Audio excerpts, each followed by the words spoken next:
오늘 부활절입니다. 이제 주후 50년쯤 됐을 때 사도 바울은 고린도라고 하는 도시에 들어가게 됩니다. 당연히 복음을 들고 복음을 전파하기 위한 목적을 가지고 전도하러 고린도에 간 건데, 이제 그때 당시에 고린도라고 하는 도시는 이 복음을 전하기에는 정말 어려운 그런 도시 가운데 하나였습니다. 전해지는 역사에 따르면 고린도라고 하는 도시의 인구가 약 75만 정도 되는 상업도시라고 합니다. 제가 요즘 통계를 살펴보니까 우리 밴쿠버의 밴쿠버 시티 안에 있는 인구가 약 60만 정도 된다는 보고가 있었습니다. 우리 한국에는 각 구에, 서울에 각 구가 있는데 각 구 중에서 제일 인구가 많은 구가 송파구라고 하는데, 그 송파구가 작년을 기준으로 했을 때 약 65만 정도가 된다고 합니다. 그러니까 아마 2000년 전으로 생각해 볼 때 이 고린도라고 하는 도시는 엄청나게 큰 도시였고 또 상업이 매우 발전된 도시 가운데 하나라는 것을 우리가 알 수가 있습니다. 주변에 있는 여러 외국들과 교류가 빈번하고 거래가 빈번했기 때문에 아주 발달된 그런 도시였고, 또 선박이 많이 들어오기 때문에 항구 도시로서 여러 가지 교류가 있었는데 좋은 경제적인 발전을 이루는 도시라는 것도 상상해 볼 수 있지만, 또 한편에서는 이 도시가 이렇게 여러 교류를 가지고 있는 것 때문에 문화적으로 많이 발달되기만 했으면 좋겠는데, 그런데 아주 어지러운 여러 가지 나쁜 문화들도 동시에 발전하게 되고, 그리고 아주 문란한 그런 여러 가지 문화 생활을 보이고 있는 도시 가운데 하나였습니다. 그래서 그때 당시에 주변에서는 고린도를 가리켜서 이 고린도에 가면 누구든지 다 망한다, 고린도 사람들은 아주 조심해야 된다, 이런 유행어가 있을 정도였다고 합니다. 또 역사상 그때 당시에 있었던 아주 어지러운 유명한 신전들이 다 이 고린도라고 하는 도시에 있었는데, 세라피스라는 신전, 이시스라는 신전, 그리고 유명한 아프로디테라고 하는 이런 세계적인 신전들이 다 고린도라는 도시에 있었다고 합니다. 그러니까 사람들이 이렇게 우상을 숭배하고 이런저런 신전들의 문화가 많이 발전된 어지러운 도시다라고 생각할 수 있겠습니다.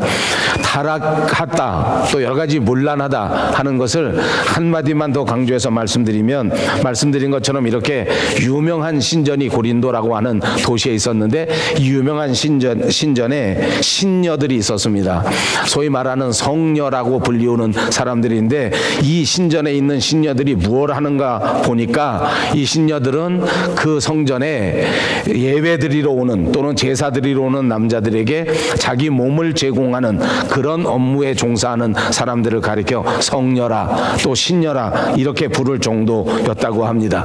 그리고 이것이 구약 성경에서부터 이미 지적된 그런 문란한 문화 가운데 하나였었는데, 구약의 바알 종교에서도 이런 일이 빈번하게 일어났다고 합니다. 민수기 25장에 보면 모압에 있는 여자들이 이스라엘 사람들을 꼬드겨서 바알 신을 예배하게 만드는데, 그때 이스라엘 사람들이 이 모압 여자의 유혹에 빠져서 바알 신을 예배하게 나와서 그곳에서 또 이 성녀들, 신녀들과 더불어 이런 나쁜 짓들을 많이 했기 때문에 하나님께서 크게 진노하셔서 이스라엘 사람들을 2만 4천 명이나 그때 당시에 죽여버렸다고 하는 기록도 성경에 나와 있습니다. 자, 이렇게 문란한 도시가 고린도였고, 또 한쪽에 보면 이 고린도의 특징 가운데 하나가 고린도라는 도시가 아주 철학적인 도시였다는 것입니다. 당시에 유명한 헬라 철학이 이 고린도에서 크게 발달해서 철학적 사고방식, 사변적 사고방식을 모든 사람들이 많이 가지고 있었습니다. 그래서 실제 생활은 등한히하고 논리를 중요하게 생각하는 풍토가 만연한 도시가 고린도라고 말씀드릴 수 있습니다.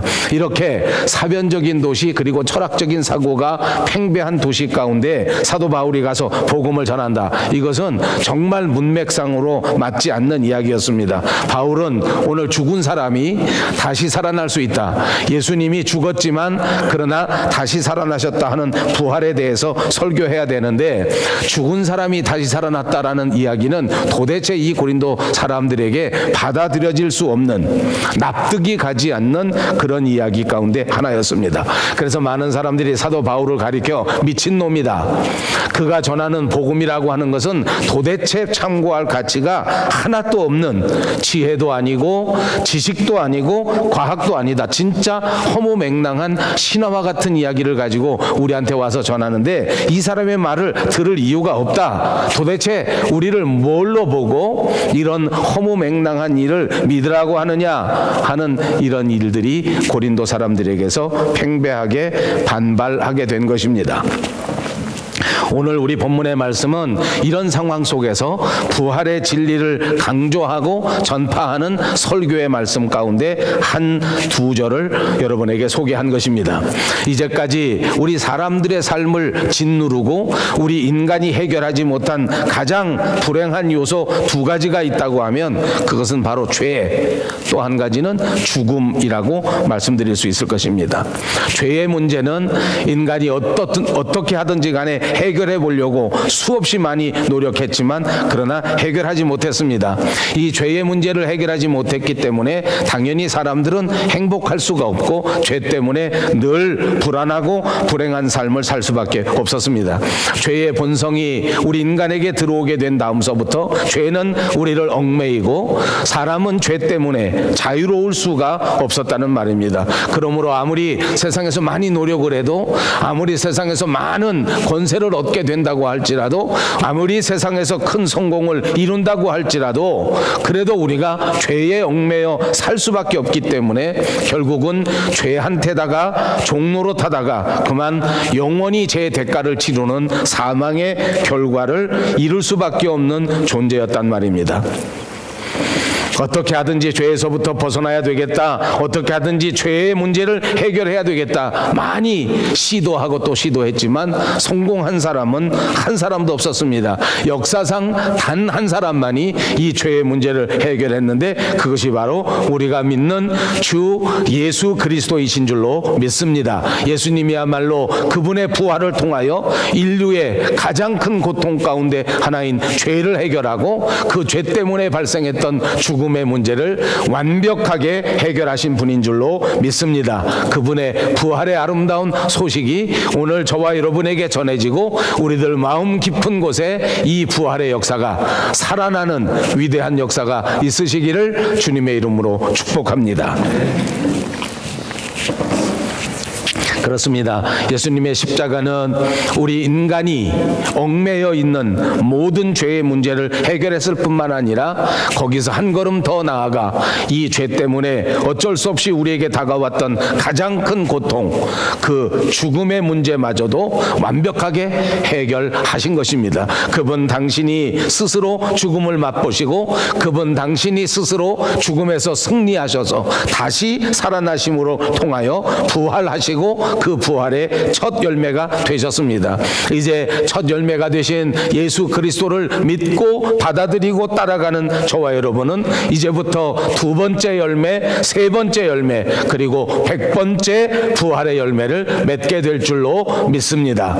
이제 이렇게 부활의 신앙을 가진 성도들이 어떻게 살아야 할까 하는 것을 말씀을 통해서 생각해 보기로 하겠습니다.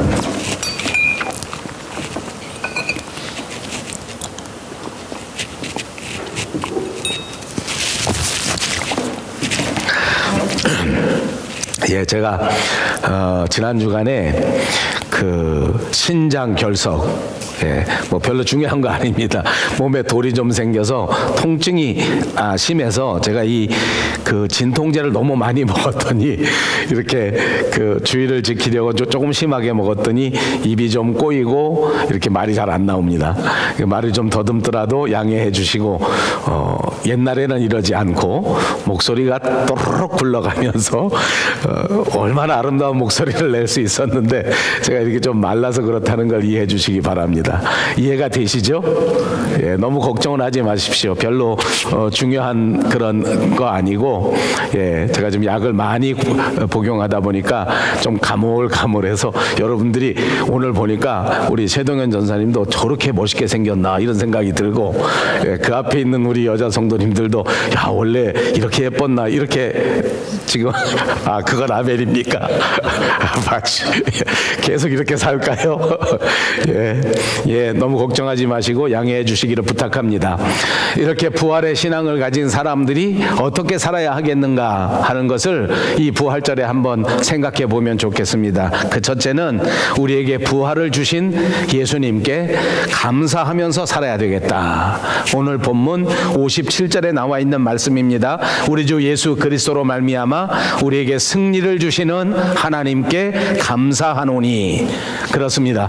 부활절을 맞아 우리가 생각할 것은 이렇게 부활의 승리를 우리에게 주신 예수님께 감사하는 삶이란 말입니다. 우리 한번 입으로 해보십시다. 주님께 감사하는 삶을 삽시다. 데살로니가전서 5장 18절에도 사도 바울은 말씀하시기를 범사에 감사하라. 이는 그리스도 예수 안에서 너희를 향하신 하나님의 뜻이다 라고 말씀하셨습니다. 그러므로 우리가 감사하는 것은 하나님이 우리에게 주신 명령이요 하나님께서 우리를 향하신 하나님의 뜻이라고 분명하게 말씀하고 있는 것입니다. 감사, 하나님께서 우리에게 꼭 하라고 말씀하신 명령이요 하나님의 뜻입니다. 실제로 우리의 삶에 있어서 감사야말로 행복의 열쇠, 축복의 열쇠인 것을 굳게 믿습니다. 감사하는 사람에게 하나님께서는 축복하시고 더 많은 감사의 제목을 주시는 것을 꼭 믿으시기를 바랍니다. 그렇습니다. 우리가 하나님께 감사한다고 하는 것은 우리가 하나님의 존재를 인정한다는 것과 똑같은 의미입니다. 우리가 하나님께 감사한다는 것은 우리가 하나님께로부터 은혜를 받았다고 하는 사실을 고백하는 행위입니다. 그러니까 하나님과 관계가 있는 사람, 하나님께서 우리에게 은혜를 주었다고 믿는 사람은 반드시 그 첫 번째 삶의 모습에서 감사의 모습이 나타나야 된다 그 말입니다. 사랑하는 여러분, 이 부활절에 우리는 더더욱 하나님께 감사하는 성도들이 꼭 되시기를 바랍니다. 그렇습니다. 믿음이 있는 사람은 다시 말하면 이렇게 감사할 줄 아는 사람이요, 믿음이 있는 사람은 이렇게 하나님의 은혜를 알기 때문에 하나님 앞에 감사하는 사람이라는 말입니다. 우리는 예수님과 아무 관계없을 때에 우리가 믿음을 갖기 전에 죄와 허물 때문에 죽었던 사람들입니다. 그래서 심판을 받아 어쩔 수 없이 영원한 형벌에 처해질 그런 존재들이었단 말입니다. 그런데 하나님께서 은혜 가운데 우리를 건져주시고 하나님께서 은혜 가운데 예수 그리스도를 이 땅에 보내주셔서 우리의 죄를 대신 짊어지게 하시고 십자가 지게 만들어주시고 십자가를 통하여 우리의 죄를 대신 대속해 주심으로써 우리는 구원을 받고 다시 하나님의 자녀가 되고 우리는 구원을 받아 다시 천국의 자녀가 된 엄청난 은혜를 받게 된 것입니다. 이제 하나님의 은혜 때문에 우리는 다시 하나님의 자녀가 되었습니다. 사랑하는 여러분, 이 부활절에 하나님께서 우리를 위하여 희생하시고 다시 우리를 하나님의 아들로, 다시 우리를 하나님의 딸로 만들어 주셨다는 이 엄청난 축복의 사실을 꼭 기억하시기를 바랍니다. 세상에 살면서 이것보다 더 큰 은혜는 아마 없을 것입니다. 이렇게 하나님의 은혜 가운데 우리가 하나님의 자녀가 되었기 때문에 이제 우리는 죽어도 다시 부활하게 되는 존재가 된 것이란 말입니다. 이게 보통 엄청난 일이 아닙니다. 부활의 첫 열매가 되신 우리 주님을 따라서 그 다음에 우리도 반드시 부활하게 된다는 사실을 믿으시기를 바랍니다. 그렇기 때문에 우리는 언제나 하나님 앞에 감사하는 사람이 되어야 합니다. 불평하기 전에 먼저 감사하는 자가 되시기를 바랍니다. 불만하기 전에 먼저 하나님께 감사할 수 있는 성도님들이 꼭 되시기를 바랍니다. 두 번째로는 이 부활절에 믿음에 견실하며 흔들리지 말라고 말씀하셨습니다. 본문 58절 상반절을 보겠습니다. 그러므로 내 사랑하는 형제들아 견실하며 흔들리지 말고 그랬습니다. 우리는 무슨 일이 있어도 믿음에 굳게 서서 흔들리지 않는 존재가 되어야 한단 말입니다. 성도들이 안타깝게도 이 세상의 믿음의 삶을 살아가면서 많은 사람들이 시험에 들게 되고 많은 사람들이 그 믿음이 흔들리는 것이 우리의 현실입니다. 아무리 충성하고 아무리 헌신하고 아무리 봉사해도 그래도 내가 만족할 만한 칭찬을 받지 못하기 때문에 우리는 마음이 흔들립니다. 열심히 기도하는데 내가 원하는 만큼의 응답이 없다고 생각할 때 우리의 믿음이 흔들리는 것입니다. 정말로 살기 위해서 있는 힘을 다해서 발버둥을 치는데 삶의 형편이 좋아지지 않는다고 생각할 때 우리는 더 믿음에서 흔들리는 것입니다. 살아가는 동안 건강을 위해서 하나님 앞에 늘 기도하는데 그럴 때 나아지지는 않고 더 악화된다고 생각할 때 우리의 믿음도 우리의 마음도 흔들릴 수 있습니다. 많이 충성하고 교회를 위해서 열심히 일을 하는데 아무도 나를 알아주지 않는다라고 생각할 때 역시 믿음이 흔들립니다.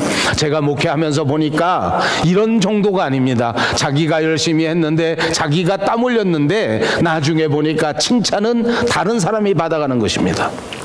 저는 이런 설교를 준비하면서 또 가끔 이런 말씀을 드리면서 제 자신이 정말 많은 책임감을 느낍니다. 왜냐하면 저는 평생토록 교회에서 목사로 봉사한 사람입니다. 목사로 일을 하는 동안 때로는 어떤 분이 수고하고 애써서 또 정말 땀 흘려 기도하는 일 때문에 교회에 좋은 일이 많아서 그분을 꼭 찾아서 칭찬해주고 격려해주고 했었어야 하는데 잘 모르고 다른 사람에게 칭찬해주고 다른 사람이 한 줄 알고 있었을 때가 한두 번이 아닙니다.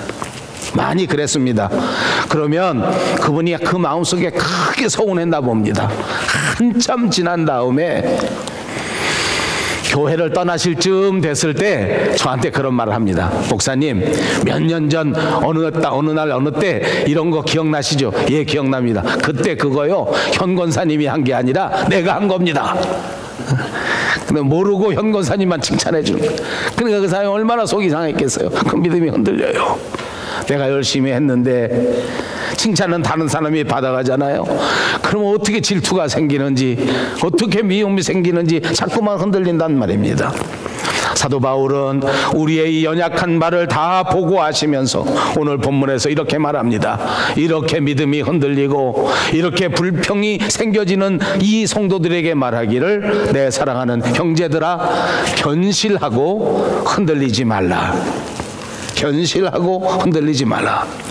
여러분, 제가 말씀드린 것처럼 우리가 흔들리는 것은 다 이유가 있는 것입니다. 그리고 솔직히 말하면 저와 여러분도 이런저런 이유 때문에 우리의 마음이 흔들리고 우리의 믿음이 흔들렸던 적이 한 번이라도 있었을 것입니다. 저는 목사지만 저도 그런 적이 있기 때문입니다. 그런데 오늘 성경에서 우리에게 가르쳐주는 진리의 말씀을 우리 다시 한번 새겨봅시다. 우리의 믿음이 흔들리고 우리의 마음에 불만이 생기는 것은 그런 이유 때문에 그런 것이 아닙니다. 영적으로 보니까, 신학적으로 살펴보니까 우리의 마음이 흔들리는 것은 어두움의 권세를 잡은 이가 우리를 흔들기 때문입니다.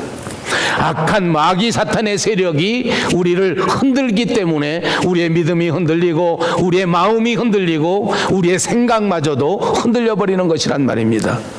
우리가 이런저런 이유를 대는 것은 다 핑계에 불과합니다. 이런저런 사연은 그것은 맞는 이야기가 아닙니다. 사실은 어둠의 세력이 우리를 흔드는 것입니다. 아까 말씀드린 것처럼 교회를 위해서 수없이 봉사했는데 왜 칭찬은 다른 사람이 받는가? 예, 얼마든지 우리가 봉사하고 수고한 다음에 다른 사람이 그 칭찬을 받아도 괜찮았던 적이 훨씬 더 많았습니다. 왜요? 나는 하나님을 위해서 헌신했기 때문에, 나는 하나님을 위해서 봉사했기 때문에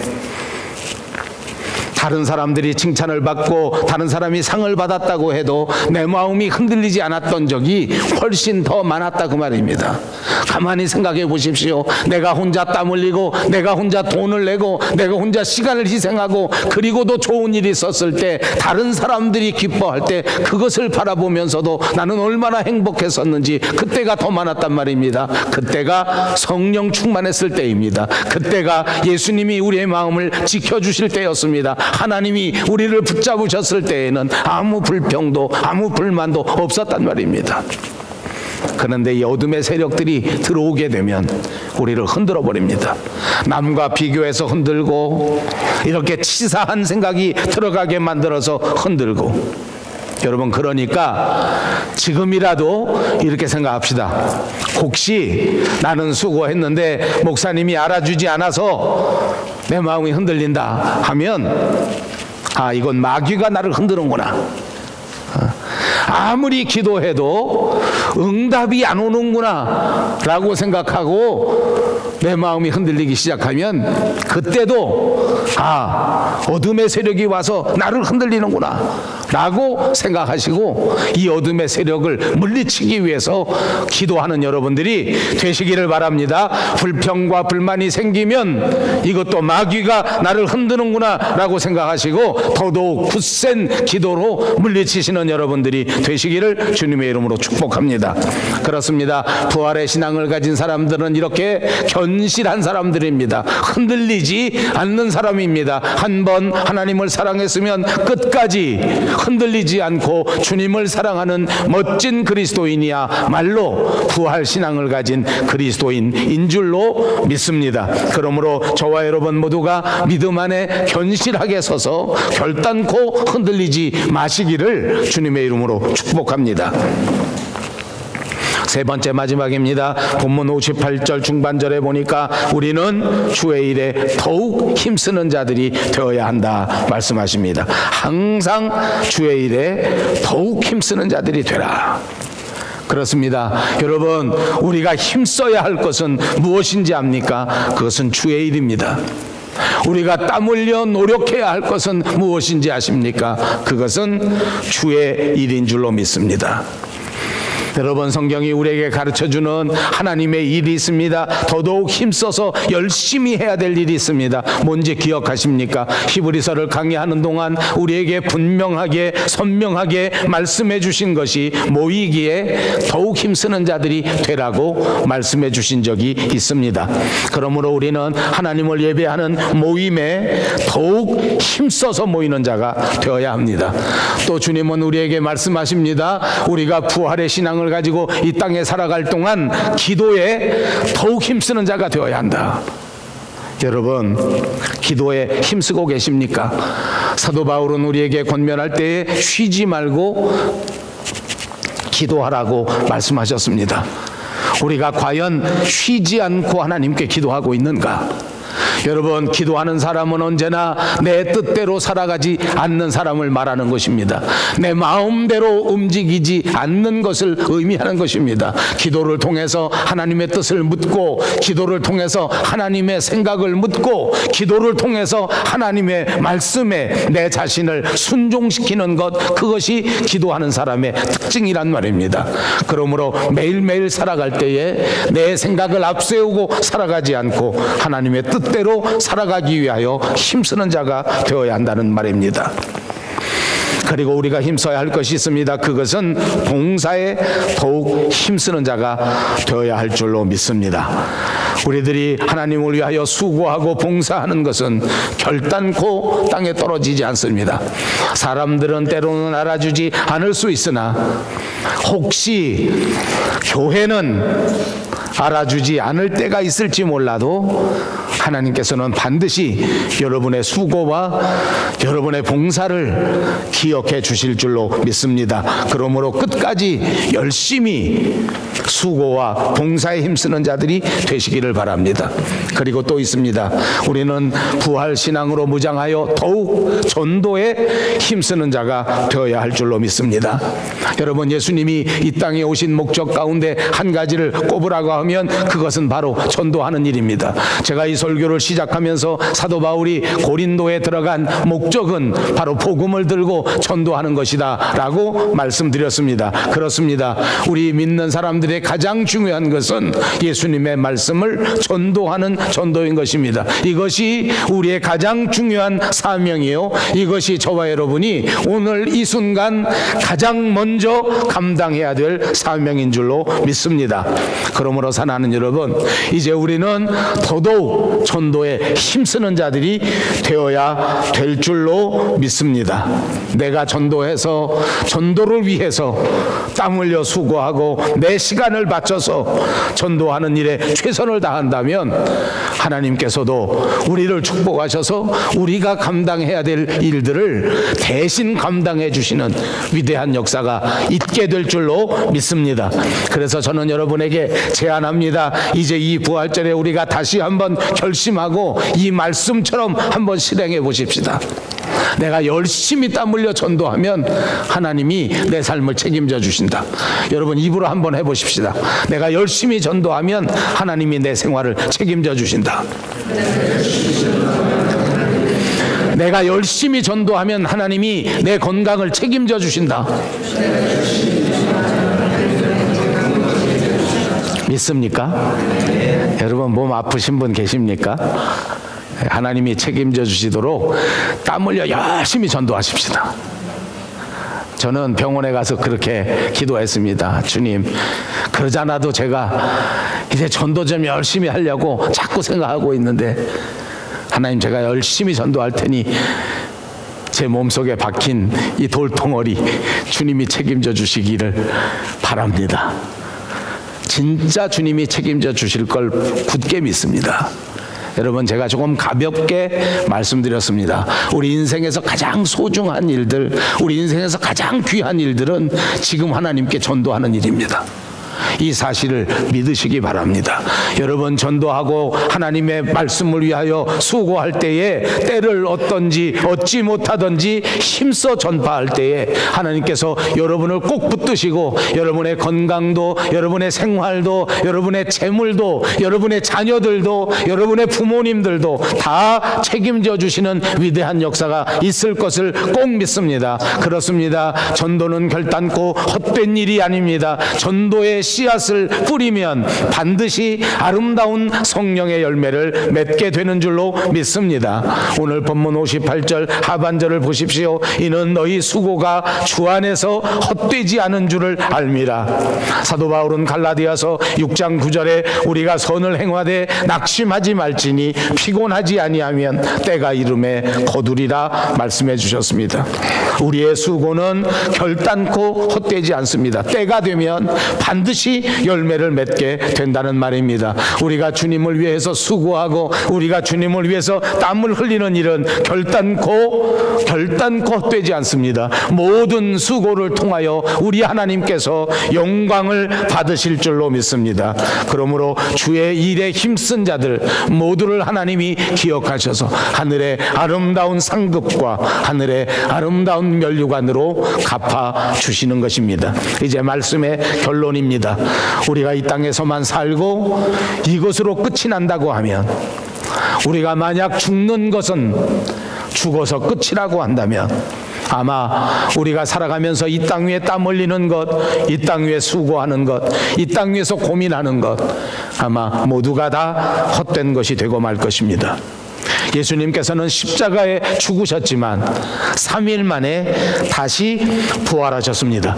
그리고 그 부활의 능력과 그 부활의 권세와 그 부활의 힘이 오늘 저와 여러분과 함께 하신다는 사실을 꼭 믿으시기를 바랍니다. 예수님의 부활을 믿고 예수님의 부활을 바로 내 부활로 만들 수 있는 그 부활 신앙이야말로 오늘 우리가 다시 회복해야 할 가장 귀한 신앙의 모습인 것입니다. 사망의 권세를 깨뜨리시고 이기시고 승리하신 그 부활 신앙으로 살아가셔서 여러분 모두가 이 땅의 삶에 승리하시는 자랑스러운 부활 성도들이 다 되시기를 주님의 이름으로 축복합니다. 기도하겠습니다.